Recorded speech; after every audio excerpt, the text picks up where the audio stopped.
नारायण जय नारायण जय जय नारायण नारायण नारायण जय नारायण जय जय नारायण नारायण श्री नारायण जय नारायण जय जय नारायण नारायण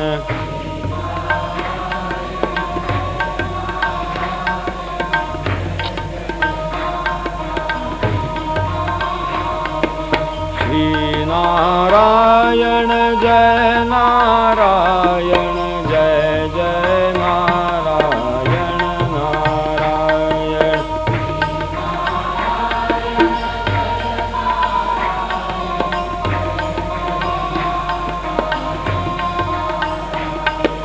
श्री नारायण जय नारायण जय जय नारायण नारायण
कृष्ण भगवान की जय।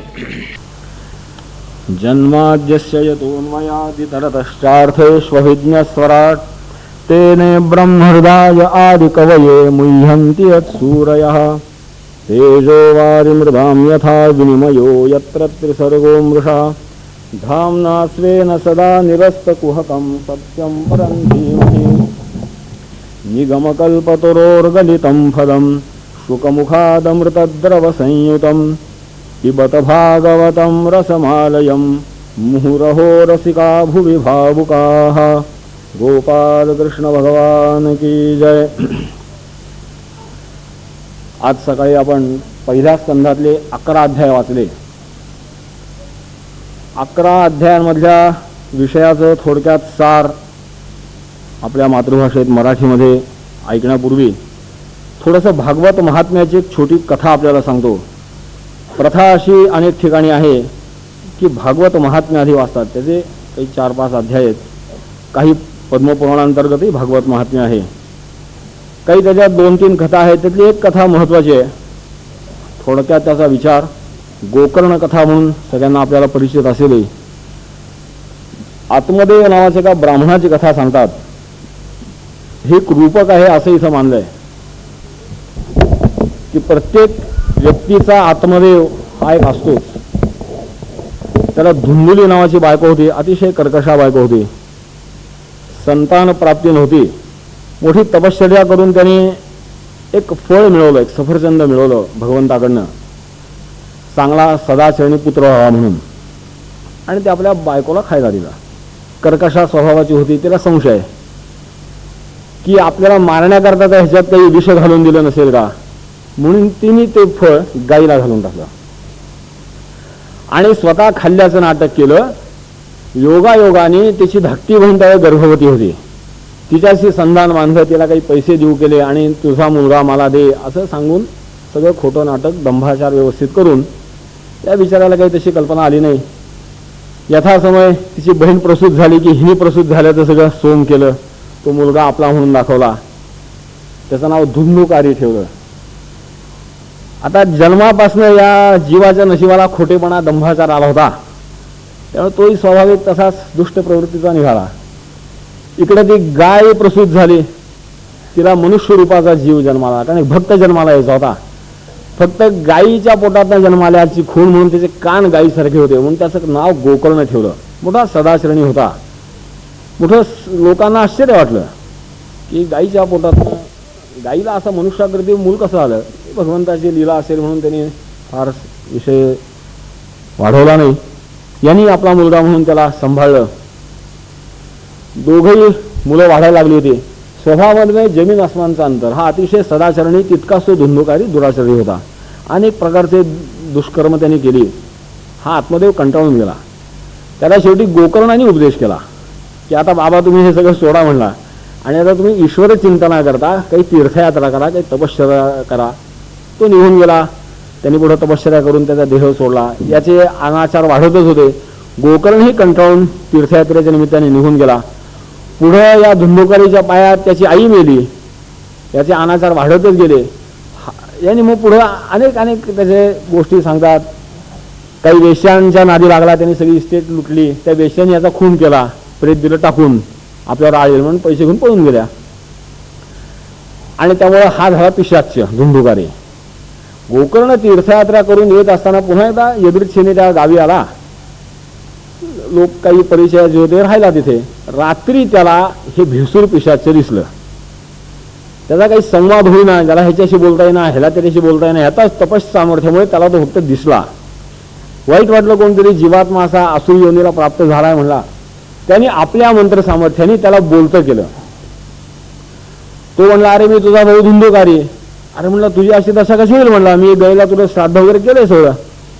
तो म्हणला श्राद्ध केलेच बाबा. माझी पातक एवढी. तू अजून 1000 वेळा जरी श्राद्ध केलंस तरी माझी काही सुटका नाही. काय करायचं त्याच्यातनं. मग तिने काही अधिकारी महात्म्यांना विचारलं आणि मग त्यांनी मार्ग असा सांगितला की तुला जर तुझ्या भावाचा उद्धार व्हावा असं वाटत असेल तर भागवत सप्ताह कर. आणि मग तो भागवत सप्ताहाला हा जर बसला, त्याने ते ऐकलं तर याला मुक्ती मिळेल.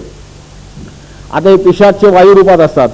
मग त्याला बसण्याकरता त्यांनी 1 ते 7 गाठीचा एक खांब लावला, त्या खांबात तो जाऊन धुंदुकारी बसला आणि अशी कथा सांगतात की एकेका दिवसाची कथा सांगितली, एक एक ती गाठ फुटायची आणि 7व्या दिवशी त्या धुंदुकारीला मोक्ष मिळाला, तो पुन्हा पवित्र झाला. असं महात्म्य भागवत कथेचं आहे.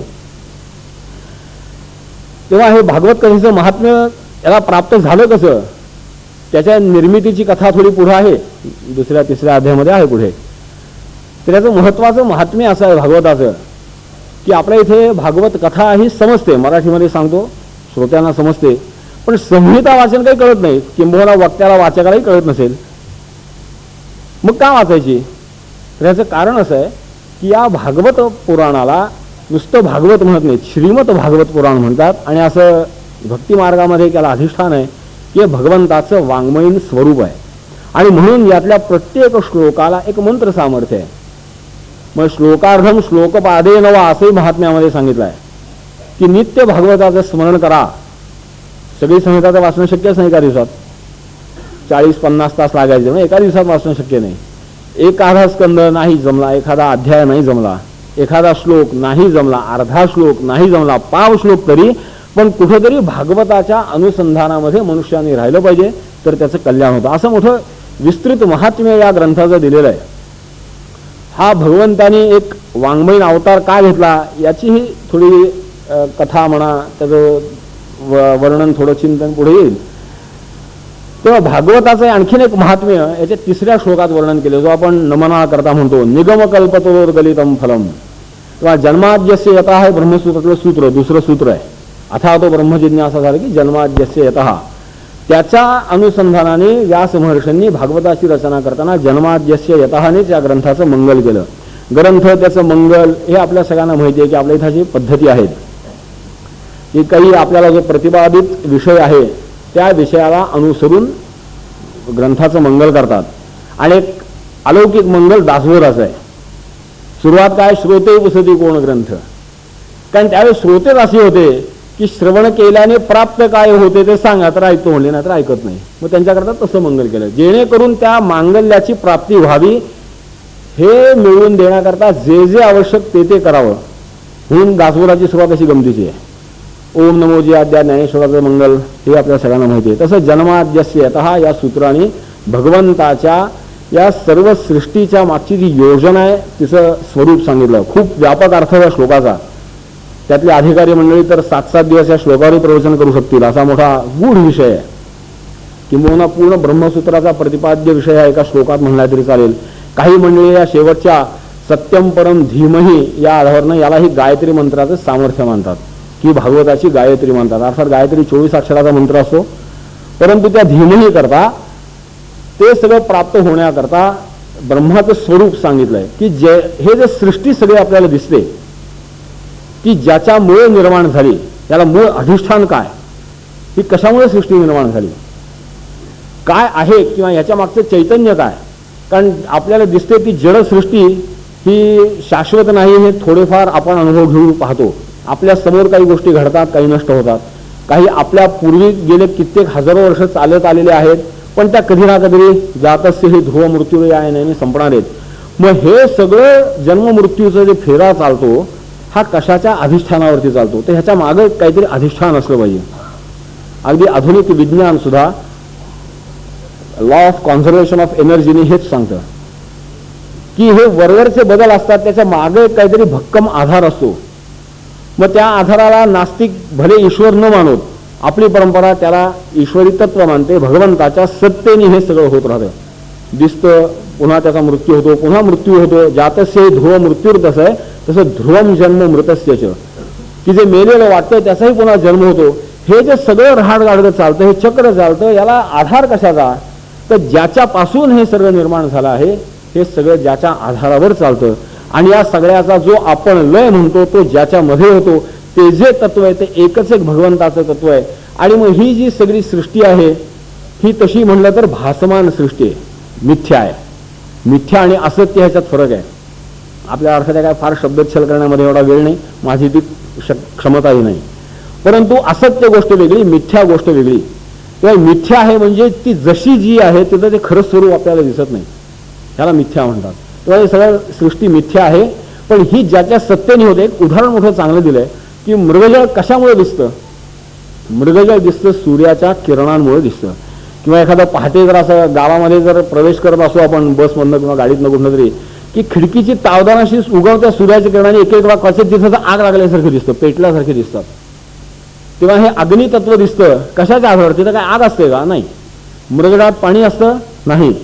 ते जसं भासमान होतं, एक त्या प्रकाश किरणांच्या परिवर्तनाची एक किमया आहे. एक अशी चमत्कृतीजन्य परिस्थिती निर्माण होते की मृगजळ दिसतं आपल्याला, रस्त्यावर दिसतं, असं पाणी साठल्यासारखं वाटतं उन्हामध्ये, आणि जरा पुढे गेले की लक्षात येतं तिथं पाणी नाही. तेव्हा हे जसं भासमान आहे तसंच ही सृष्टी आहे. कारण ह्याच्या मागे आधार जो आहे तो फक्त त्याचाच आधार आहे. आणि म्हणून त्याचंच स्मरण करून ते जे आहे त्याचंच सगळं वर्णन आहे, भगवंताचं वर्णन आहे. किंवा या भागवतावरती आणखीन एक महात्म्याची टीका मोठी छान आहे की तसं भगवंताचंही लीला वर्णन नाही आहे म्हणले, हे भागवत आहे. हे भगवंताच्या भक्तांचं चरित्र आहे, भक्तांचं महात्म्य आहे, म्हणून भागवत आहे. आणि म्हणून भगवंतापेक्षा भगवंताच्या भक्तांचं महात्म्य अधिक आहे, भगवंतालाही मान्य आहे. आणि म्हणून इथं सर्वश्रेष्ठ मानतात भागवताला, श्रीमद भागवत म्हणतात. म्हणून इथं भक्तांच्या लीला आहेत, भगवंताच्या आश्रयाने किंवा भगवंतानी भक्तांकरता केलेल्या लीला आहेत. नाहीतर तसं त्यांना काही करायचंच नाहीये. गीतेमध्ये भगवंतांनी स्पष्ट सांगितलंय की मला तसं करण्यासारखं या सृष्टीमध्ये काही नाही. तरी सुद्धा या सगळ्या लीला झाल्या, रचल्या का? तर त्या प्रत्येकाच्या मागे कुठेतरी एक भक्त आहे. आणि त्या भक्ताकरता भगवंतांनी विविध प्रकारच्या लीला केल्या, ज्या लीलांचा एक पुढं संदर्भ येणार आहे. तेव्हा असं हे असल्यामुळे हे जे भागवत आहे ह्याचं स्वरूप काय? ते म्हणजे निगमकल्पतरोर गलितम फलम आहे, की वेदशास्त्रांमधनं असं एक तयार परिपक्व असलं फळ आहे. आणि एक फळ कसं निर्माण प्राप्त झालं तर शुकमुखादमृत द्रव संयुतम, की आपल्या इथे असं म्हणतात की पोपटाने जर असं खाल्लं, चावलेलं असलं फळ तर अधिक गोड असतं ते. तर इथे शुक शब्दावरती थोडा श्लेष केला आहे की शुकाचार्यांनी भागवत पहिल्यांदा सांगितलं, प्रगट केलं शुकाचार्यांनी केलं, व्यासाने संपादन केलं, रचलं, बरोबर आहे. पण ते प्रसृत केलं पहिल्यांदा, त्याचं जे वाचन केलं किंवा सांगितलं गेलं ते परीक्षिता करता शुकाचार्यांनी सांगितलं. आणि म्हणून त्याला अनायासे सुखमुखाचा स्पर्श झाला. त्याच्यावर एका टीकाकाराने मोठी छान हे केली आहे, टिप्पणी दिली आहे की ते असे म्हणले की वेद हे कल्पवृक्षासारखे आहेत, इच्छिलेलं फळ देणारे आहेत. मग कोणी गेलं त्यांनी त्यांच्याकडे अद्वैत मागितलं, त्यांना अद्वैत दिलं. कोणी द्वैत मागितलं, त्यांना द्वैत दिलं. कोणी विशिष्टाद्वैत मागितलं. शुकाचार्य गेले, त्यांनी काही मागितलंच नाही त्याच्याकडे. आता मागितलं नाही ते वेदाला काही बरं वाटलं नाही. एवढा मोठा अधिकारी महात्मा आलाय आणि त्यांनी मागितलं नाही तरी अधिकारी महात्मा आहे, त्याला असं कसं जाऊ द्यायचं? तेव्हा त्यांनी विनंती केली की महाराज आपल्याला काय देऊ? ते म्हणले बाबा मला काही मागायचंच नाही, इच्छाच नाही मला, तर मी काय मागू तुझ्याकडे? कल्पवृक्ष असतील पण मला काही इच्छाच नाही. तेव्हा असं कसं म्हणले? मग मी माझं सगळ्यात जे चांगलं आहे आणि म्हणून वेदांचं जे सगळ्यात चांगलं सार आहे ते जुन्या भागवत रूपाने त्यांनी शुकाचार्यांच्या ताब्यात दिलं. आणि ते शुकमुखादमृतद्रव संयुतम असल्यामुळे आता पिबत भागवतम रसमालयम मुहुरहो रसिका भुवि भावुकाः. आणि म्हणून जे भक्त आहेत, भक्तजन आहेत, भक्त होऊ पाहतात, ज्यांना भगवंताच्या खऱ्या भक्तीची प्राप्ती व्हावी अशी अंतःकरणापासून इच्छा आहे, त्यांनी भागवताचा आश्रय करावा म्हणून सांगितलं. ही भागवताची चर्चा सुरू झाली कशी? तर नैमिषारण्यामध्ये मोठा दीर्घकालीन यज्ञ चालू होता. मोठे मोठे ऋषी होते, शौनकासारखे अधिकारी ऋषी होते. आणि यज्ञाचा हेतू काय होता? तर द्वापार युग संपलं होतं आणि कलियुगाचा प्रारंभ झालेला होता. 5000 वर्षापूर्वीची गोष्ट ही. अगदी नेमकं सांगायचं तर 5103 वर्षापूर्वीची गोष्ट असायची. 101, 102, 103 वर्ष अशी की कली प्रारंभ झालेला होता. आणि या कलीचं जे वर्णन आहे हे अतिशय घोर आहे. अजून आपण काहीच अनुभवत नाही आहोत त्याच्यात, इतकं घोर वर्णन आहे. तेव्हा या सगळ्या घोर कलिकालामध्ये सामान्य भाविकांचं भक्तीचे रक्षण व्हायचं कसं? अशा मोठ्या चिंतनात विवंचनेमध्ये म्हणा हे ऋषी महात्मे होते. तिथं रोमहर्षणाचे पुत्र सूत महाराज आले. सूत महाराज आले बरं. काय सध्या ते कर्णसूत पुत्र होता आणि म्हणून सूतांची अवहेलना वगैरे मोठा आज तो चर्चेचा विषय करून ठेवलाय. त्यांनी भागवताची सुरुवात काढून पाहावी की शौनकासारखे अधिकारी ऋत्विज खाली बसलेत आणि सूत वरती बसतो. ही आपली धर्माची परंपरा होती. आपल्याला आपल्याच गोष्टी माहीत नाहीत. त्यामुळे कोणीतरी सांगावं तुमच्याकडे सूतांवरती, सूत म्हणजे शूद्र वर्गातला तेव्हा अधिकारी असेल तर आपण कोणालाही असं हीन लेखलेलं नाही. हीन मनुष्य तोच ठरतो ज्याचं आचरण हीनतेकडे गेलं. त्याचे आचरण उन्नत चोखोबारा काय होते? महार होते.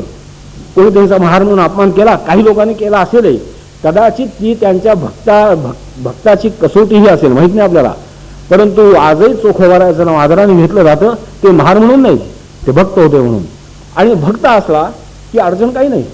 आणि म्हणून भागवताचे प्रमुख आपल्याला उपलब्ध असलेले प्रवक्ते सूत महाराज आहेत. आणि असं ते सूत त्यांना उच्चासन दिलं सगळ्या लोकांनी. आणि ऋषींनी त्यांना प्रश्न केला की हे महाराज, बरं झालं आपलं आगमन झालं. त्या यज्ञाच्या निमित्ताने अशा आपल्याकडे पूर्वी चर्चा व्हायच्या. यज्ञाचं स्वरूपही आज आपल्याला निश्चित स्पष्ट नाही. यज्ञ म्हणजे नेमकी आपली संकल्पना काय होती आपल्याला नेमकं आज ज्ञान नाही आहे त्याचं. तसं आपल्याला अनेक गोष्टींचं ज्ञान नाही. तेव्हा यज्ञ म्हणजे फक्त काहीतरी एक थंडी यज्ञकुंड करून त्याच्यात संविधानच्या आश्रयाने काही हवन करणं म्हणजे यज्ञ असं नाही. हे भगवद्गीतेत स्पष्ट आहे. द्रव्य यज्ञात, तपोयज्ञात, ज्ञानयज्ञात सदावरे. आणि मग त्याची श्रेयताही सांगितली कशी येते. स्वाध्याय यज्ञाने यज्ञाश्च इथपर्यंत सांगितले. आणि म्हणून भागवताला भागवत कथा यज्ञ म्हणतात की इथं आपण काहीतरी द्यायचंय आणि मग यज्ञाचं फळ काहीतरी मिळणार आहे. द्यायचं काय, अनुसंधान द्यायचंय, निष्ठा द्यायची, श्रद्धा द्यायची आणि मग कल्याणाचा मार्ग मिळणार आहे. तेव्हा असा हा जो यज्ञ आहे, त्या यज्ञामध्ये सूत महाराजांना उच्चासनावरती सगळ्यांनी बसवलं. त्यांच्या भोवती सगळे ऋषी महात्मे बसले आणि त्यांनी सूत ऋषींना प्रश्न केले.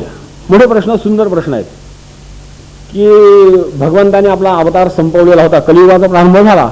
कारण भगवंताने कृष्णाने आपला अवतार समाप्त केला आणि कलियुगाचा प्रारंभ झाला असं आपल्या इथे वर्णन आहे. तेव्हा त्याच्यानंतर साधारण म्हणजे अर्जुनाच्या नातवाचा काळ आहे हा सूत महर्षींचा. नातवाच्या आणखी थोडा पुढचा असेल कदाचित. तेव्हा परीक्षिताच्या पुढचा काळ, समकालीन ही चर्चा चालू होती.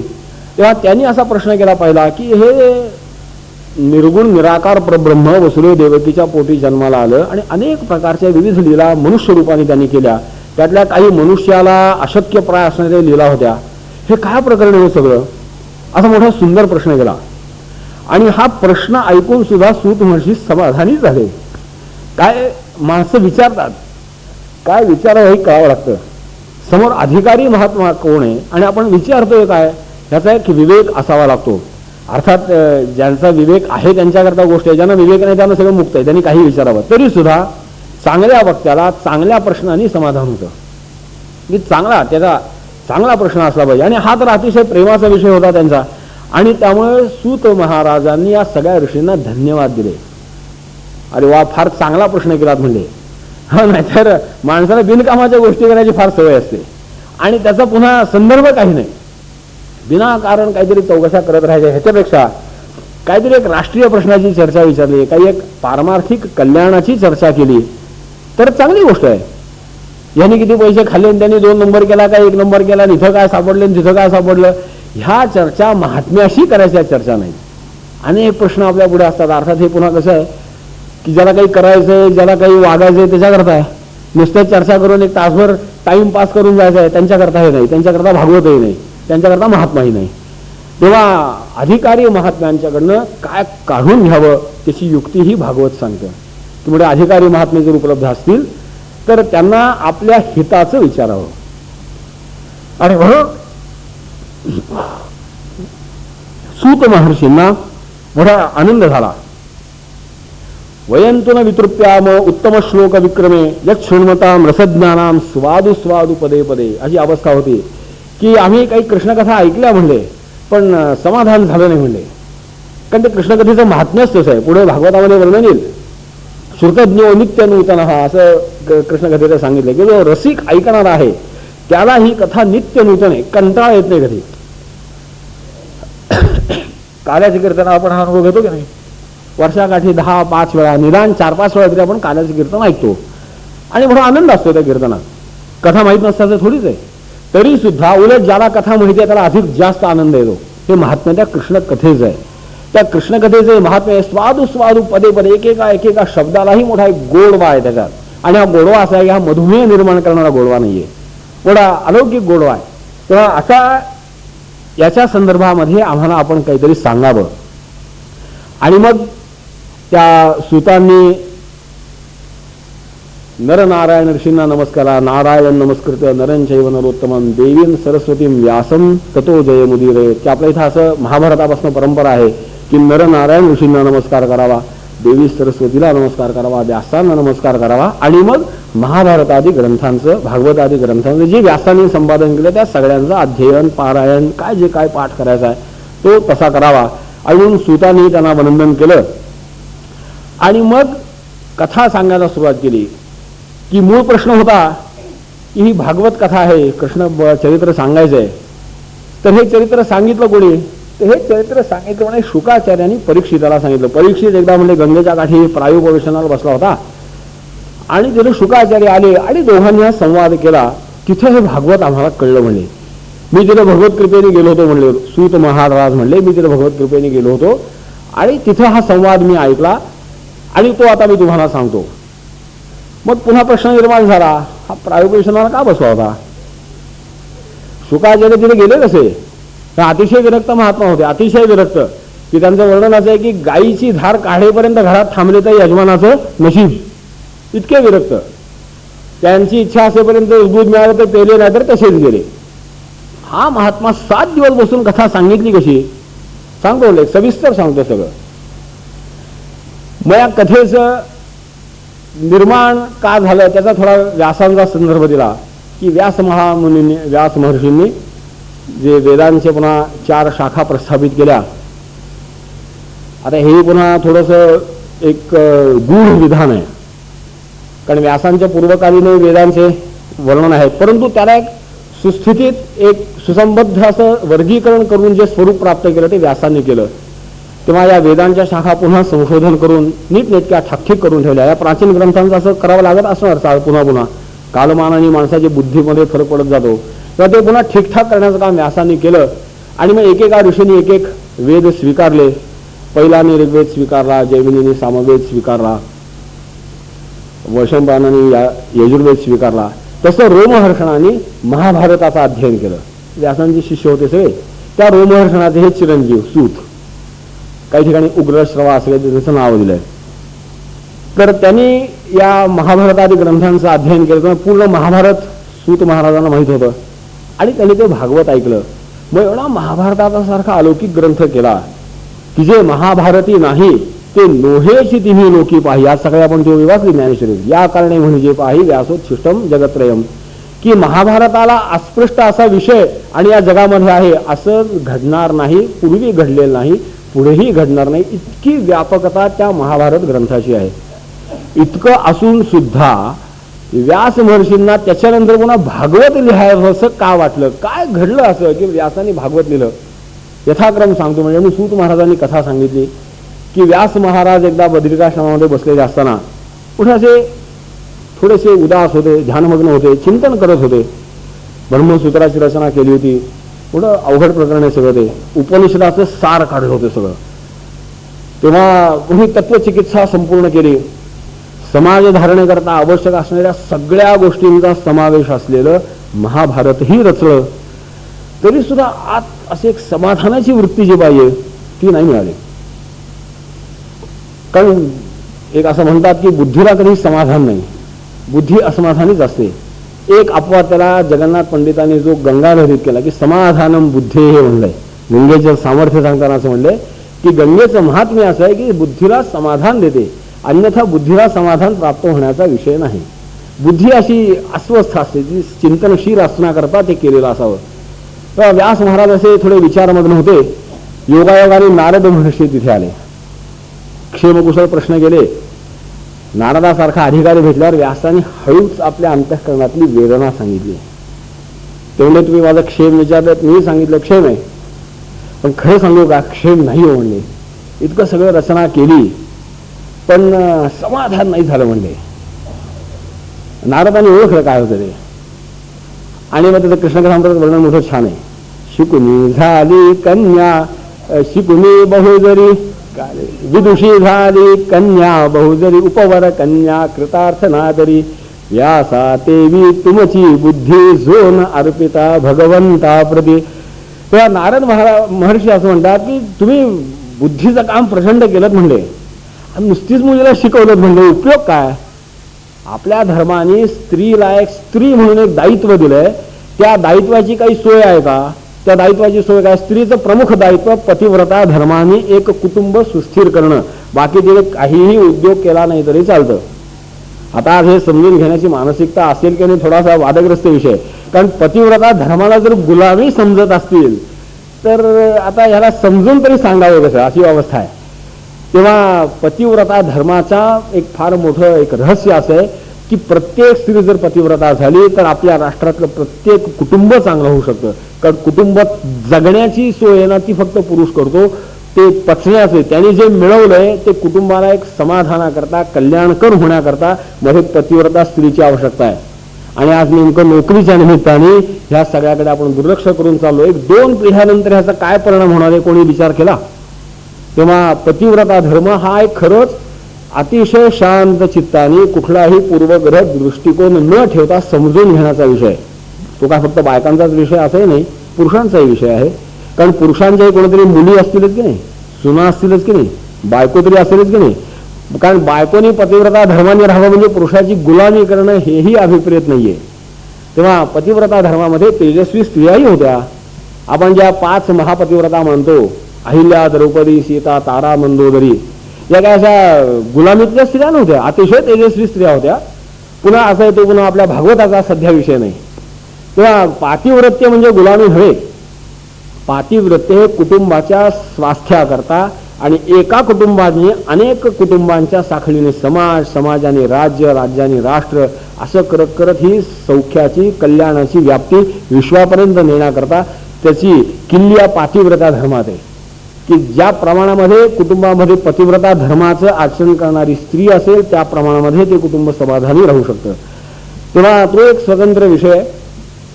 तो सांगायचं तात्पर्य होतं की स्त्री धर्माचा तो विनियोग आहे. सकाळच्या आपल्या विचाराच्या आश्रयाने सांगायचं तो विनियोग आहे. तसं तुमच्या बुद्धीचा विनियोग काय?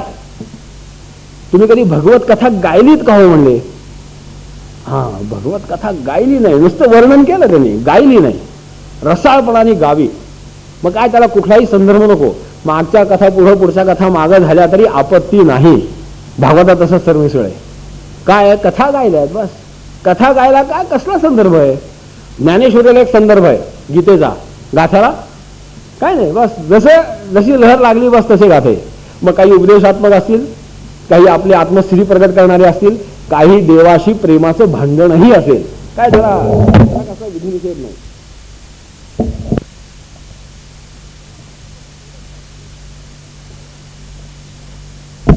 त्या हरिकथा गाण्याकरता त्यांनी उपमेने सांगितलंय की कधी ती बुद्धीचं लग्न करून द्या ना भगवंताशी, एकदा भगवंताला अर्पण करा. आणि म्हणून मग व्यासे रचिले म्हणून भागवत उसळत जेथे कृष्ण कथा अमृत. आणि म्हणून महर्षी व्यासाने भागवताची रचना केली. भागवताची रचना केली. आता रचना तर केली भागवताची व्यासांनी, ते पेरायचं कोणी? आणि ते पेरण्याकरता शुकाचार्यांची योजना होती. ते मोठी कथा गमतीची आहे, खूप विस्ताराची कथा आहे की शुकाचार्य पृथ्वी येतच नव्हते, नको म्हणले, तिथंच राहतो म्हणले. आज बाहेर जाऊन तरी अजून पुन्हा व्यापच म्हणले, माईचं झिंगट मागं लागायचं हे बरं आहे म्हणले. ते गर्भाशयातच राहिले. तुकाराम महाराज म्हणे बैसोने शुक खोळी राहे अंधळा. बस त्याने काय विचारच केला नाही. शेवटी भगवंताला काळजी पडली, शेवटी जामीन लिहून दिली म्हणतात काही भागवत कथा काय की बाबा तुला माझ्या मायेचा त्रास व्हायचा एकदा प्रगट व्हा. कारण ते भागवत त्याच्याशिवाय पेरलं गेलं पाहिजे ना. आणि म्हणून मग ते व्यासांचं भागवत शुकाचार्यांनी ऐकलं. पुन्हा एक आशंका निर्माण केली होती, अरे शुकाचार्य ऐकेपर्यंत थांबले तरी कसे म्हणले? काय विरक्तच होते ते. विरक्त होते म्हणजे त्यांचं वर्णनच असं मुळात केलं की ज्यावेळेस त्यांचं उपनयन सुद्धा झाले नव्हते त्यावेळेस विरक्त निघून गेले. व्यास महाराज त्यांच्या मागे गेले तर त्यांच्या ऐवजी शुका म्हणून हाक मारायला लागले. तर वृक्षवेदी लतांनी त्यांना प्रतिसाद दिला.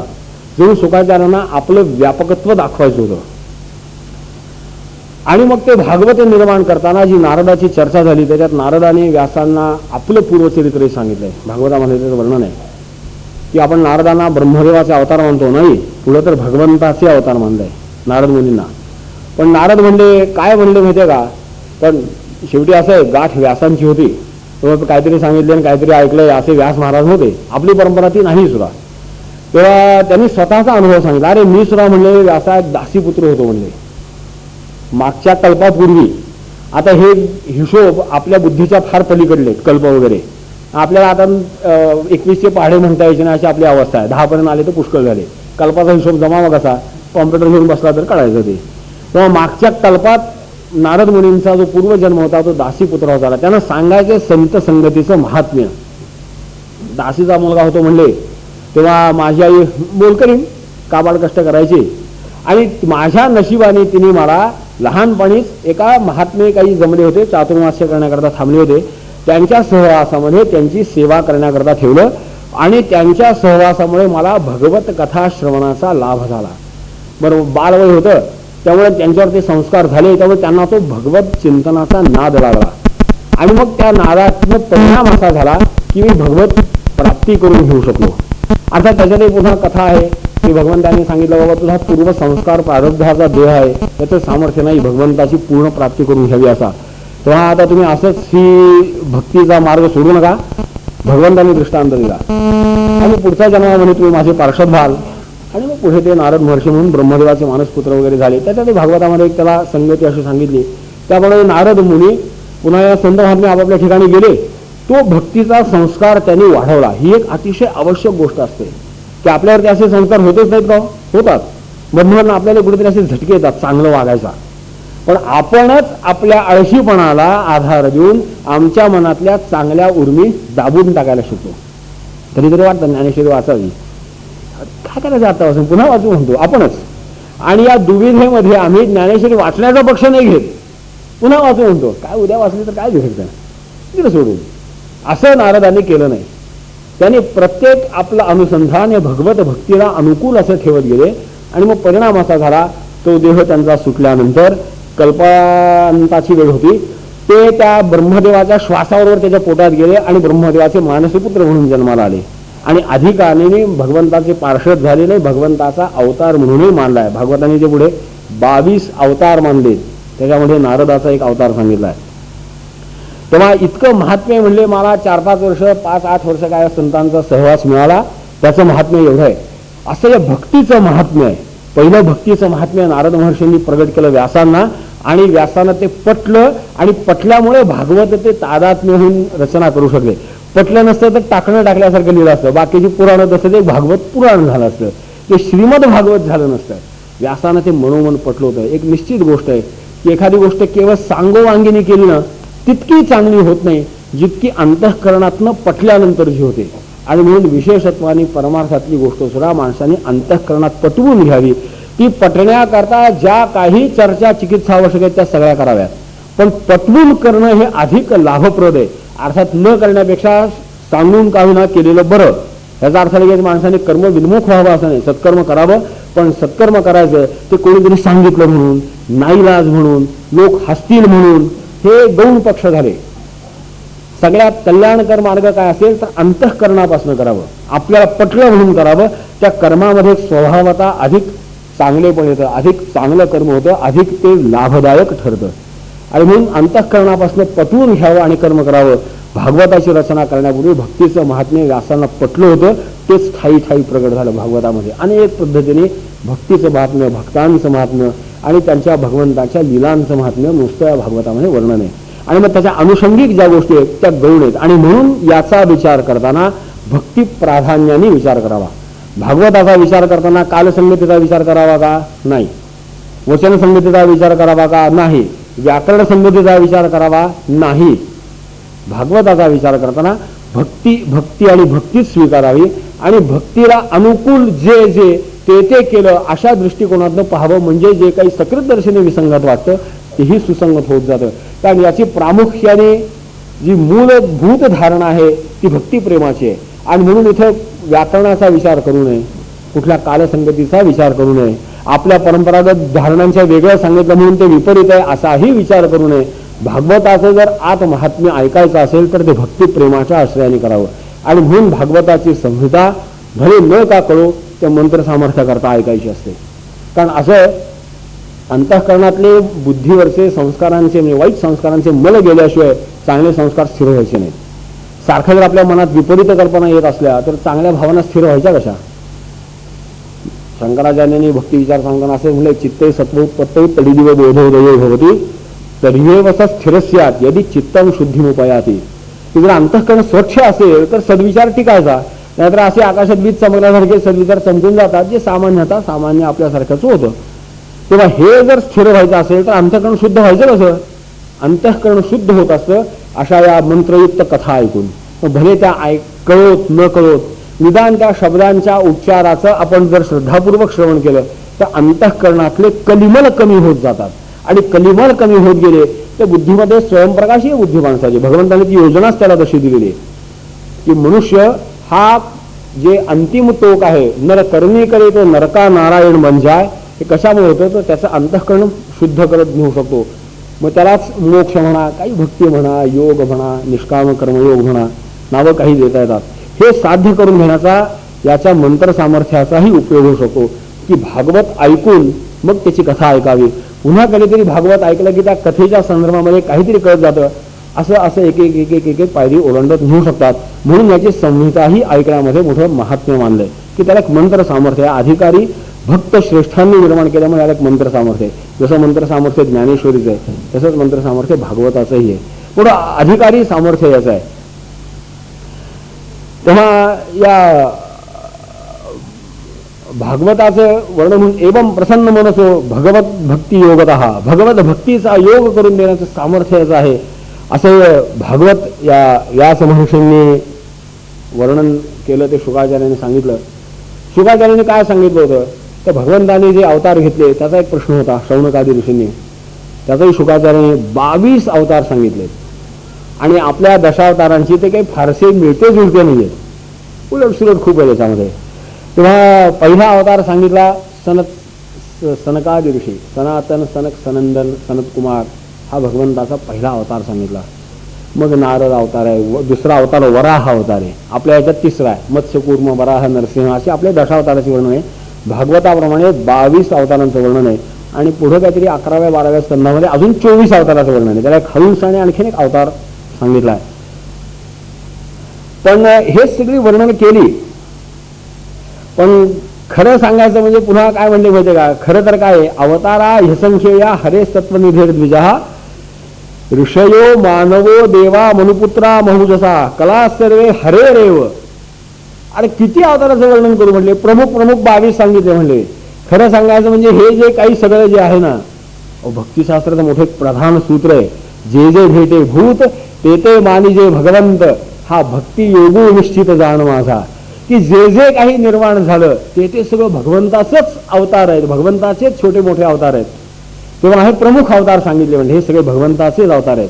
ही दृष्टी नारदांनी व्यासांना दिली होती. की नारदाने आणखीन एक सूत्र व्यासांना सांगितलं की व्यासा आधी आपण कोणते ओळखा आणि मग तुमच्या लक्षात येईल भक्ती काय आहे ते. म्हणजे इथं भक्ती भाबडी नाहीये. नारदांची भक्ती जी आहे परिपूर्ण ज्ञानाची भक्ती आहे. नाहीतर एक आपला भ्रम असा आहे की भक्ती मार्गाला ज्ञानाची आवश्यकता नाही, बावळटपणा चालतो. नाही, बावळटपणाला क्षमा आहे, पण बावळटपणाने भक्ती साध्य होते असा कृपा करून गैरसमज करून घेऊ नका. वन वे ट्रॅफिक आहे की बावळट असला तरी भक्ती मार्गामध्ये त्याला स्थान आहे. याचा अर्थ भक्ती मार्गामध्ये स्थान मिळवण्याकरता माणसाने बावळटपणाच केला पाहिजे असं नाहीये. तर ज्ञानोत्तर परिपूर्ण भक्तीचं रहस्य सांगितलंय की तुम्ही तेच आहात, चिदानंद रूप शिवोहम शिवोहम, की तो साक्षात्कार झाल्यानंतर खरी भक्ती लक्षात येते असं भागवताचं महात्म्य सांगतात.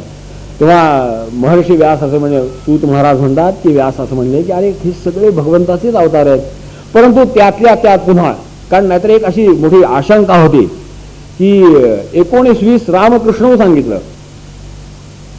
बलराम आणि कृष्ण वृष्णी वंशामध्ये अवतार झाले आणि पुन्हा खाली सांगतात एतेच्या अंशकला पुंसा कृष्णस्तु भगवान स्वयं. मग हा अवतार कसा हो, अहो काय अवताराचं सांगायचं, अवतार अनेक अनंत अवतार आहे. तुलसी रामायणामध्ये तुलसीदासांनी हेच म्हणले, अरे हरी अवतार हे तू असं जोई इदमित्थम इति जाई न सोयी. अमुक एक असा म्हणून भगवंताचा अवतार असं काही सांगता येत नाही. हरी अनंत, हरी लीला अनंत, का त्याची लीला असे आपल्याला काय माहिती. आणि म्हणून येते चांसकला सर्वे कृष्णस्तु भगवान स्वयं, की ह्यातला जो कृष्णावतार आहे याला आम्ही आता अवतार मानत नाही. पहिल्यांदा अवतार सांगितला का तर ते अवतरण कळावं म्हणून, शेवटी खाली आले ना पृथ्वीवरती म्हणून अवतार म्हणून मानला. आणि हळूच नंतर आणखीन त्याचं स्पष्टीकरण सांगतात की बाकी जे होते ना त्याला नारद अवतार आहे, वराह आहे, कूर्म आहे, निरनिराळ्या कल्पांमध्ये अवतार, अशी ती मोठी संगती आहे. पण ह्यामध्ये कृष्णाला मी अवतार मानलं, पण कृष्ण अवतार नाही, कृष्णच तू भगवान स्वतः भगवंतच आले. मग ते का आले, कसे आले, ह्याचीच एक एक एक एक दृष्टिकोन सांगण्याचं म्हणजे पूर्ण भागवत आहे.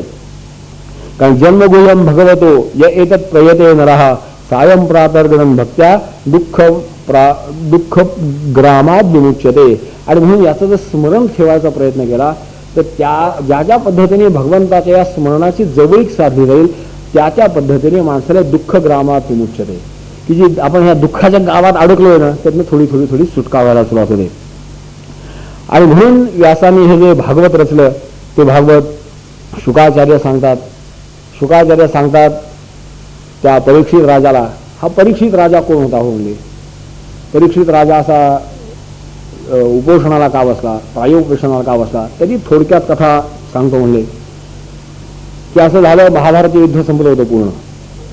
महाभारतीय युद्धानंतर त्या दुर्योधनाला भीमाने मारला म्हणजे त्याला मांड्या फोडल्या, बलरामाचा राग झाला वगैरे, ते सगळं शांत झालं. पांडव विजयी झाले. आणि त्या विजयाच्या उन्मादामध्ये म्हणा त्या द्रौपदीचे 5 मुलं कौरवांच्या शिबिरामध्ये झोपायला गेली. आता काय सगळं आपलं राज्य झालं म्हणजे. आणि इकडे अश्वत्थाम्याच्या डोक्यात पाप आलं, द्रोणपुत्र अश्वत्थामा. आणि तो सेना नसलेला सेनापती झाला. दुर्योधनाने त्याला अभिषेक केला सेनापती म्हणून. आणि या सेनापतीचं कर्तृत्व काय, तर झोपलेल्या ह्या 5 लोकांचा त्यांनी वध केला, पळून गेला. अश्वत्थामाने वध केला म्हणल्यावरती पांडव सैन्यामध्ये हाहाकार झाला. भीम, अर्जुन आणि कृष्ण अश्वत्थामाला पकडायला निघाले. पहाटे त्याच्या पाठोपाठ निघाले अश्वत्थामाचा मागोमाग घेत. अश्वत्थामाने पाहिलं हे आले, म्हणला आता काही सुटका नाही आपली, आता जिवंत राहण्याची शक्यता नाही. तेव्हा त्यांनी काय केलं, एक शेवटचा उपाय म्हणून ब्रह्मशिरास्त्र सज्ज केलं. बरं त्या अश्वत्थामाला काय होतं, ब्रह्मास्त्राचं अर्धवट ज्ञान होतं. त्या द्रोणाचार्यांनी पुत्रस्नेहामुळे दिलेलं त्याला ब्रह्मास्त्र होतं, अर्धवटच दिलं होतं. त्याला अस्त्र सिद्ध करता येत होतं, शांत करता येत नव्हतं. पण झालं होतं खरं, त्याने अस्त्र सिद्ध केलं. आता ब्रह्मास्त्राला पर्याय नाही, त्याला उत्तर पुन्हा दुसरं ब्रह्मास्त्रच. अर्जुनाने ब्रह्मास्त्र सिद्ध केलं. आता 2 ब्रह्मास्त्र सिद्ध झाल्यावर काय सामान्य गोष्ट होईल, पृथ्वीचं काय व्हायचं. एक अणुबॉम्ब पडायचे पाळीला आलं तर सगळे थरारून जातात, की आता कसं व्हायचं. हे त्याच्या लाखपट अस्त्र असणार, ध्वंस संहारक शक्ती फार प्रचंड होती. या सृष्टीचं व्हायचं कसं. आणि म्हणून देव ऋषींनी इथं मध्ये समजूत घालायचा प्रयत्न केला की बाबांनो हा मूर्खपणा आवरा, हे ब्रह्मास्त्राचं उत्तर खरं नाही, या सृष्टीची काही काळजी घेता की नाही. अर्जुनाला ते पटलं, त्याने आपलं अस्त्र आवरलं. त्याच्यामध्ये ती क्षमता होती, अधिकारी होता तो. आता हे अनधिकारी अर्धवट निम हकीम खत्रे जान, अर्धवट ज्ञान त्याचं. त्याने वृत्ती पापी, त्याने संकल्प असा केला की ती उत्तरा अभिमन्यूची जी पत्नी होती ती सती जाऊ इच्छित होती, तिच्या पोटात गर्भ होता पांडवांचा, म्हणून तिला जाऊ दिली नव्हती. तर पांडवांचा वंश संपावा म्हणून या हलकट चांदळाने तिच्या गर्भावर तिथे अस्त्र सोडलं. त्याला शांत करण्याकरता काहीतरी बळी दिला पाहिजे ना, पण तोपर्यंत प्रगट झालं नव्हतं. अस्त्र शांत झाल्यासारखं वाटलं, त्याला बांधला, घेऊन आल्यानंतर त्याला मारायचं. दुसरं काय करायचं त्याला, आतताई होता मारायचं. कारण धर्मशास्त्रामध्ये आतताईला मारावं असं एक वचन आहे. भागवत खाली मोठी चांगली टीप दिली त्याच्यावरती. आणि ब्राह्मणाचा असा प्रत्यक्ष वध करू नये असंही वचन आहे. मग काय करावं म्हणजे. आणि दोन्हीला एक चांगली संगती आहे. तेव्हा द्रौपदीने फार मोठा विचार केला. त्याचे अर्थात याचे अर्थात चिंतन 2 अतिशय भिन्न चिंतन आहेत. की द्रौपदी म्हणजे पुत्र शोकाचं दुःख काय असतं मी भोगते म्हणजे मला माहिती आहे. माझी अशी इच्छा नाही की आमच्या कृपाचार्यांची बहीण कृपी, द्रोणाची पत्नी, अश्वत्थाम्याच्या मृत्यूमुळे तिला जे दुःख होईल ते तिला दुःख व्हावं, तिचे तळतळाट लागावेत अशी माझी इच्छा नाही. म्हणून याचा प्राणदंड देऊ नका. मग कृष्णाने अर्जुनाशी काही नेत्र संकेत केले. अश्वत्थाम्याच्या शिरावरती एक मणी होता, दिव्य मणी होता, जन्मजात मणी होता. तो त्याने खडगाने उचकटला, ती जखम केली. कृष्णाने त्याला शाप दिली असं महाभारतात वर्णन आहे. ती जखम अजूनही त्याची भळभळते. आणि भीमाच्या सल्ल्याने त्याला अमर बनवला, चिरंजीव केला. अवय वरदान नाहीये, अश्वत्थाम्यासारखा असला तर शापही आहे. म्हणून आपल्या इथे सप्त चिरंजीवामध्ये अश्वत्थाम्यापासून परशुरामापर्यंतची यादी आहे. अश्वत्थामा बलिर्व्यासो हनुमश्च विभीषण कृपः परशुरामश्च सप्तैते चिरजीवना. 2 टोक आहेत. एक अत्यंत नीच, तो चिरंजीव म्हणजे काय झाला तर तेही एक उदाहरण असावं समोर.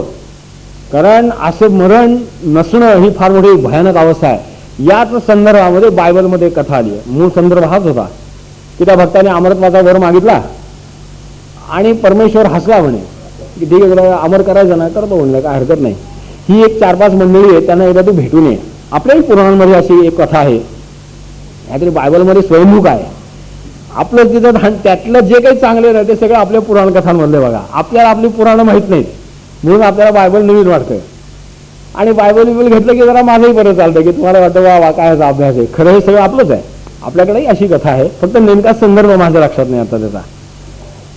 आणि मग त्याला अशी माणसं भेटवली की जी मरणाची वाट पाहत होती की मेलो तर सुटलो.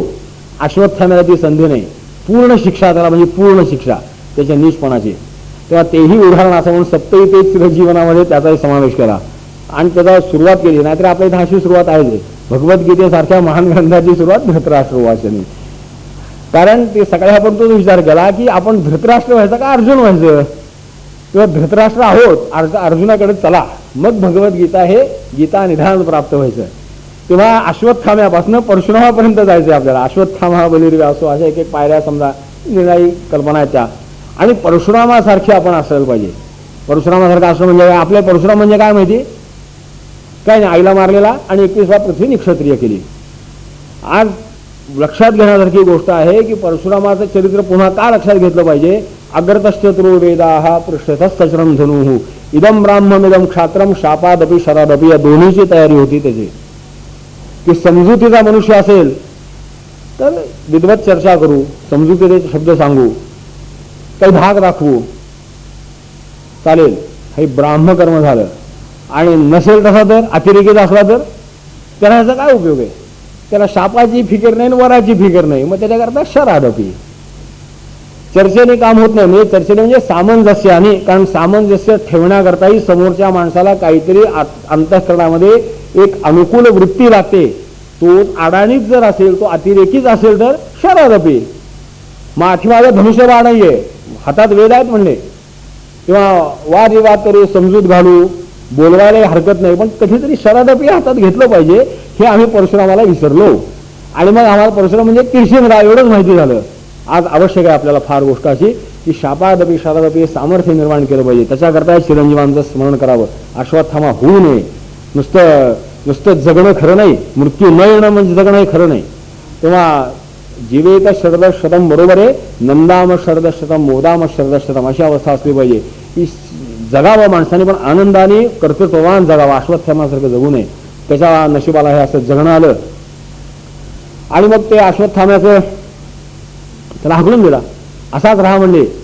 त्याला काय शाप दिला, या कल्पांतापर्यंतचा शाप आहे त्याला की तू मरणार नाहीस, तुला कोणी थारा देणार नाही, तुझी जखमही कधी बरी होणार नाही, म्हणजे असाच राहा, हो आपल्या कर्माची फळ. आणि मग कृष्णाने त्याला हाकलून दिला. अश्वत्थामा निघून गेला. हे सगळे परत आले. काही या सगळे नातेसंबंधी लोकांची उत्तरक्रिया सगळं झालं. त्या कणिक नीतीचा परिणाम युधिष्ठिरावर इतका जो झाला होता. कारण आपल्याला माहिती असेल की ज्यावेळी पांडवांचा अज्ञातवास संपला त्यावेळी धृतराष्ट्राने आजचे हे मानवतावादी करतात ना, त्याला मोठा सुंदर बुद्धिभेद पांडवांचा करण्याचा प्रयत्न केला. भगवान कृष्ण जर नसते तर आजचं सरकारच झालं असतं पांडवांचं. कृष्ण परमात्मा होते म्हणून तिथं थांबलं गेलं सगळं. त्याच्या मागची नेमकी भानगड काय कळावी. त्यांना फक्त अतिरेक्यांचं संरक्षणच मानवतावादी वाटतं. अतिरेकी मारतात ती माणसं मनुष्यच मारतात, यांच्या गावी नसतं. अतिरेक्यांना मारलं की मानवतेचा विरुद्ध बोभाटा करतात. ही ती नीती होती ती, आणि फार खोलवर जाते ती. आणि अशी सात्विक माणसाला तर हटकून ते त्याला युद्ध जिंकावं इच्छाच नसते. तो असा त्या दुःखातच असतो. सर युधिष्ठिराची अवस्था झाली.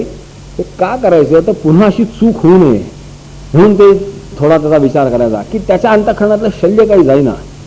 काय म्हणला, सगळे आपले नातेसंबंधी मारले, द्रोणाचार्य भीष्माचार्यांसारखे मारले, काय मिळवलं आपण, कसलं हे राज्य कसं करायचं, त्याला काही समाधान नाही, मोठा बेचैनी. कृष्णाही मोठा व्यंजनेत पडला कारण एक आंतरिक अडचण अशी होती की कृष्ण परमात्मा युधिष्ठिरापेक्षा वयाने लहान होते आणि त्यामुळे एक माणसाला वयाचं एक थोडं असतंच की नाही, मग आता पटावं कसं. तर त्यामुळे त्यांच्या योजना मोठ्या होत्या. भागवतकारांनी ते स्पष्ट केले की तिकडे भीष्मही भगवंताचे भक्त होते मोठे, तेव्हा त्यांचंही समाधान करायचं होतं. तेव्हा युधिष्ठिराला भगवान भीष्माच्याकडे घेऊन गेले. युधिष्ठिर तयार नव्हता. अहो म्हणला त्यांना आम्ही मारलंय, आता गेलं की ते शापच देतात म्हणले. कृष्ण म्हणले अरे तू भीष्मांना ओळखत नाहीस, मी ओळखतो म्हणले, तू चल म्हणले. सगळे पांडव मोठे मोठे ऋषी ते धौम्य ऋषी त्यांचे कुलपुरोहित रणांगणावरती गेले. ते भीष्माचार्यांकरता खंदक करून वेगळं ठेवलं होतं, शरपंजरी पडले होते. कणत होते काय, कणत नव्हते. मोठे मोठे ऋषी आले होते, अधिकारी ऋषी आले होते, परशुराम आले होते, कारण परशुराम त्यांचे शिष्य, परशुराम गुरु भीष्माचार्यांचे. आणि भगवत चर्चा तत्वचर्चा चालली होती. तिथेही सगळे आले, भगवंताचं मोठं स्वागत केलं भीष्माचार्य, मोठी सुंदर स्तुती केली भीष्माचार्यांनी. आणि युधिष्ठिराचं शांतवन करण्याकरता शांती पर्वाचा महाभारतामध्ये उल्लेख आहे. मोठं राजधर्म सांगितला, अनेक प्रकारचे धर्म सांगितले, निराळे सविस्तर धर्म युधिष्ठिराला समजून सांगितले किंवा युधिष्ठिराच्या निमित्ताने ते प्रगट झाले असं पण म्हणू. शांती पर्वामध्ये तो सगळा उल्लेख आहे. तिथे आपल्या हिताची गोष्ट, आपलं जे विष्णूचं नाम आपण जे म्हणतो ते भीष्माचार्यांनी प्रगट केलं. त्याला सुरुवातीला बघा, युधिष्ठिरम शांतनवम पुनरेव अभ्यभाषत, की युधिष्ठिराला शेवटी असं आहे की नुसत्या तत्वचर्चेने समाधान माणसाचं होत नाही. जो व्यासांची अवस्था झाली ती युधिष्ठिराची होण्याची शक्यता आहे. म्हणून उपासना करण्याकरता त्याला सहस्रनाम भीष्माचार्यांनी सांगितलं की प्राचीन भगवंताची नावं आहेत, त्याचं अनुष्ठान कर, त्याची उपासना कर. म्हणून हे आपण जे विष्णूचं नाम म्हणतो ते तिथं प्रगट झाले. भीष्माचार्यांनी युधिष्ठिराला सांगितलंय आणि युधिष्ठिर त्याच्या आश्रयाने शांत झाला, समाधानी झाला पुन्हा तो. असं त्याचं सामर्थ्यही आहे. आणि पुन्हा विष्णूनामाचं सामर्थ्य आहे, पुन्हा वेगळा विषय आपल्या इथं ते उपलब्ध आहे आपल्याकडे. विष्णुनामाच्या पुस्तकामध्ये ते सामर्थ्य सगळं आहे दिलेलं. तेव्हा असं विष्णू सहस्रनाम सगळं सांगितलं आणि उत्तरायण लागलंय, कारण भगवंताला भीष्माचार्यांना भेटायचं होतं, भक्त होते. आणि मग त्यांनी भीष्माचार्यांनी मोठी सुंदर स्तुती केली भगवंताची. भागवतामध्ये ती स्तुती आहे, अतिशय सुंदर स्तुती आहे. मग भगवंताचं कुठलं स्वरूप आवडतं भीष्माचार्यांना, मोठं सुंदर वर्णन केलंय की आज आपण सकाळी ऐकलं की नाही, देखा नवलतया प्रभूचे अद्भुत बरे भक्त असे, की एवढा हा विश्वाचा म्हणजे ज्ञानेश्वर महाराजांनी आश्चर्य प्रगट केले ना, तसं आश्चर्य भीष्माचार्यांना होतं की एवढा हा साक्षात ब्रह्मस्वरूप काय त्या अर्जुनाचं याला. म्हणजे ज्ञानेश्वर महाराजांनी नवल पिसे लागले आहे पार्थाचे देवा, वेळ लागले भगवंताला अर्जुनाचं म्हणले. असं जे भक्ता करता वेळ झालेलं भगवान तुझं स्वरूप आहे ना, त्याच्या ठिकाणी माझं चित्त राहो. भीष्माचार्य मृत्यूपूर्वी भगवंताला प्रार्थना करताय. मोठी दिव्य प्रार्थना होती. या प्रार्थनेमुळे भीष्माचार्य भक्त कळले, कारण नाहीतर त्यांचा सगळ्यात जन्म गेला होता दुर्योधनाचा पक्ष घेण्यात. आणि किंबहुना एका त्याच्या भाष्यकारांनी असं म्हणले की भीष्मांनी इच्छामरणी होते म्हणून सगळं सोसवं कशा करता हो, कारण दक्षिणायन उत्तरायण हे सांगण्याची गोष्ट आहे.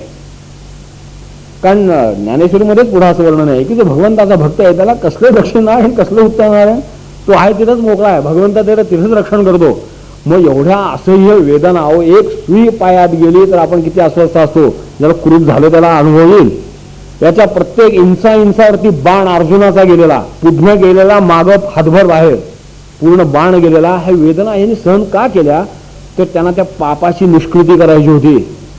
की धर्माधर्माच्या त्यांच्या कल्पनांच्यामुळे त्यांना दुर्योधनाचा पक्ष स्वीकारावा लागत होता. ते काही प्रसन्न चित्ताने स्वीकारत नव्हते, त्यांच्याकडनं ते विरोध करतही होते, पण कुठेतरी बांधले गेले होते. त्यांना ते त्यांचे शब्द मोडवत नव्हते. आणि म्हणून त्यांच्यापुढे भगवंतांनी एक आदर्श प्रगट केला होता, तोही त्यांनी मान्य केलाय. त्या वेदना त्याच्या निष्कृती करता स्वीकारल्या की पुन्हा नाही तर त्याच्याकरता एक जन्म घ्यावा लागायचा.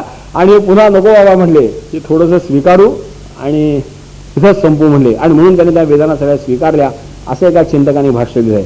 आणि म्हणून त्याचाही उल्लेख भीष्माचार्यांनी केला की भगवान त्याच्यापेक्षा मला तुझं स्वरूप कुठलं आवडलं म्हणले, त्याच्या घोड्याच्या टापांनी धूळ उडले म्हणले, त्या सारथ्य कर्माचा घाम आला, थोडासे घर्मबिंदू आले, त्याला ती धूळ चिटकली. असं थोडंसं असं श्यामवर्णाचा भगवान थोडासा असा गोरा गोरा झाला, थोडासा हातात लगाम आहेत, तेही स्वरूप मला खूप आवडलं म्हणे, त्याच्या श्रेणी माझं चित्त राहो. आणि त्याच्यापेक्षा खरं सांगू का, अर्जुनाला ज्यावेळी मी बेशुद्ध केला म्हणले, तुझ्याकरताच केला होता. खरं सांगायचं तर माझी प्रतिज्ञा होती, तुला हातात शस्त्र घेत नाही म्हणतो का, तुला घ्यायला लावतो म्हणले शस्त्र. कारण जसा अर्जुन भगवंताचा भक्त होता तसा मी काय भक्त नाहीये काय म्हणले.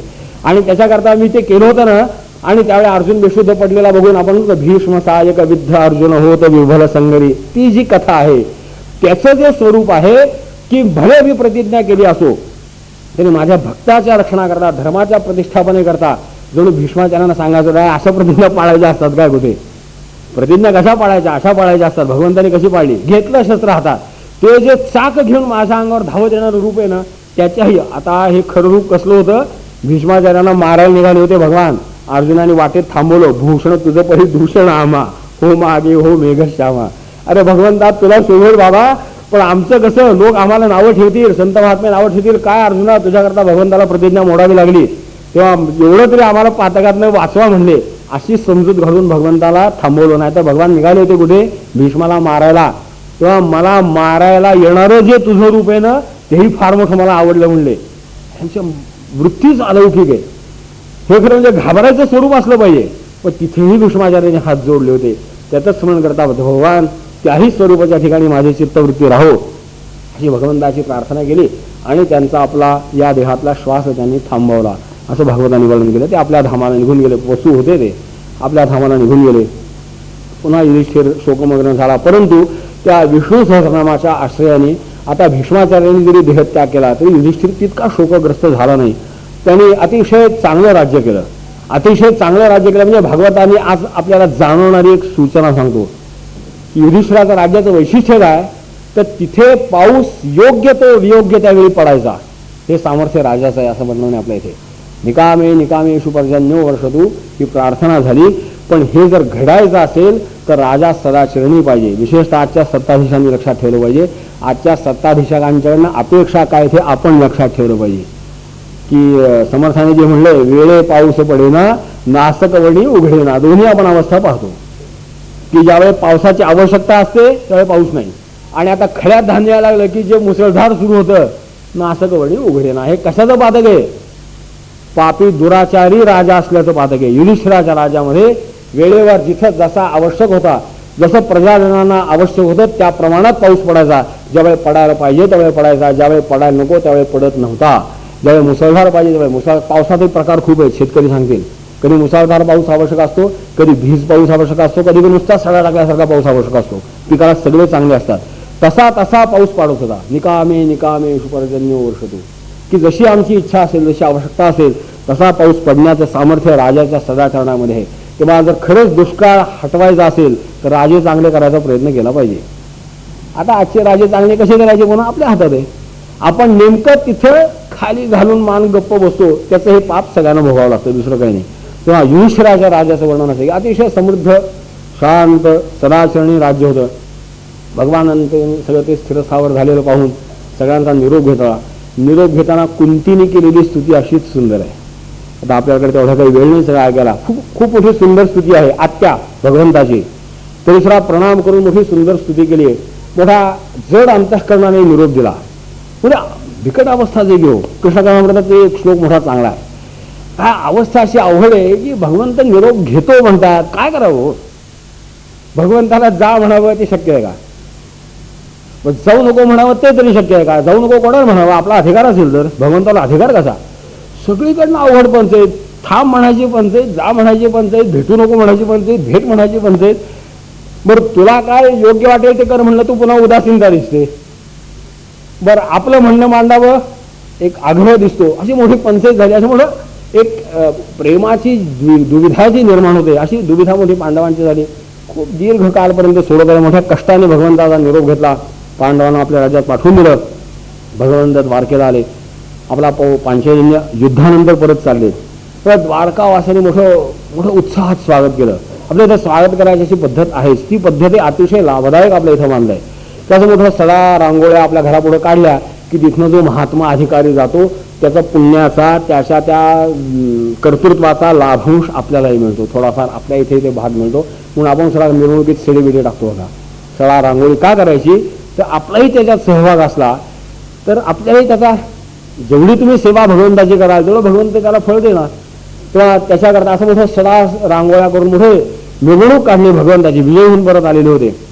आणि मग ऋषी महात्म्यांची गाठ घेतली, वसुदेवदेवकीची गाठ घेतली, सगळ्या पत्न्यांची गाठ घेतली आणि भगवान आपल्या द्वारकेमध्ये राहिले. इथपर्यंतचा कथाभाग.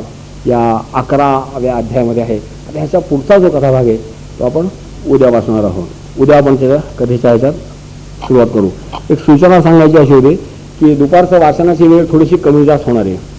ओव्या जशा कमी जास्त होतात तशी ती कमी जास्त होणारी आहे. त्यामुळे आपण इथं कथेची वेळ 3:55 बरोबर सुरुवात करू. कथा ते वाचन थोडं संपलं तर थोडंसं ते भजन म्हणत आपण हे करू. जय हो जय श्री भागवता, आरती करू तुझ भगवंता. जय हो जय श्री भागवता, आरती करू तुझ भगवंता.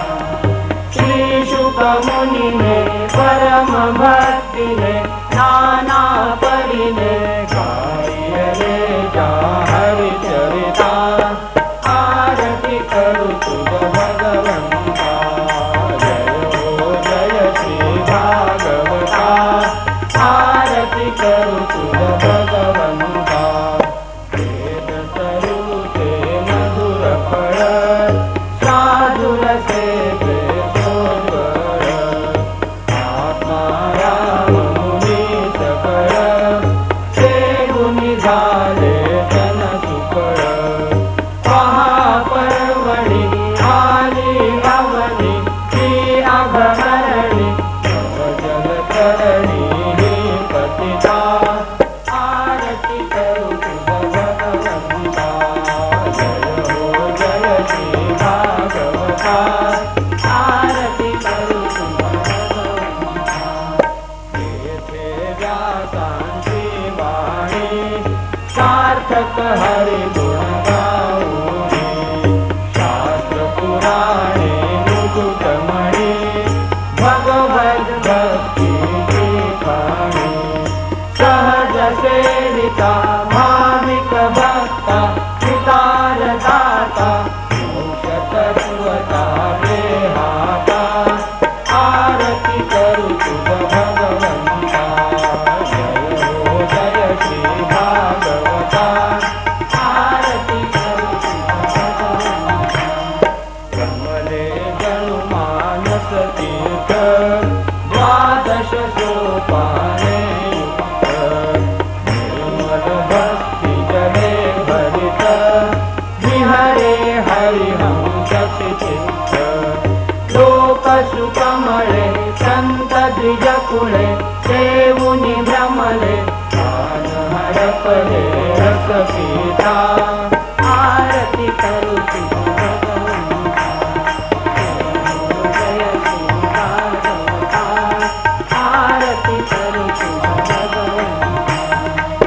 पार महिमा ग्रंथाचा, वदवे ना कोणासाचा.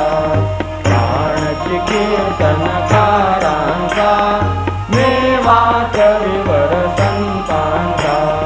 हरिकृपेचा जणु बोधाचा, स्वयं प्रभेचा रविमंडलिका समहरता.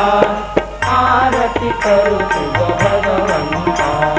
जय हो जय श्री भागवता, आरती करू तुझ भगवंता. जीते वेधी मन पूर्ण, अनन्य होता या शरण. खचित तळे जन्म मरण, त्रिताप जाती चिरये शांती. माथही वदती वामपदी फेरू माता. आरती करू तुझ भगवंता. जय हो जय श्री भागवता, आरती करू तुझ भगवंता. जय हो जय श्री भागवता, आरती करू तुझ भगवंता. गोपाल कृष्ण भगवान की जय. कुंडलिक वरदा हरी विठ्ठल. सद्गुरु ज्ञानेश्वर तुकाराम महाराज की जय. सद्गुरु दासगणु महाराज की जय. जय जय रघुवीर समर्थ. नमः पार्वती पते हर हर महादेव.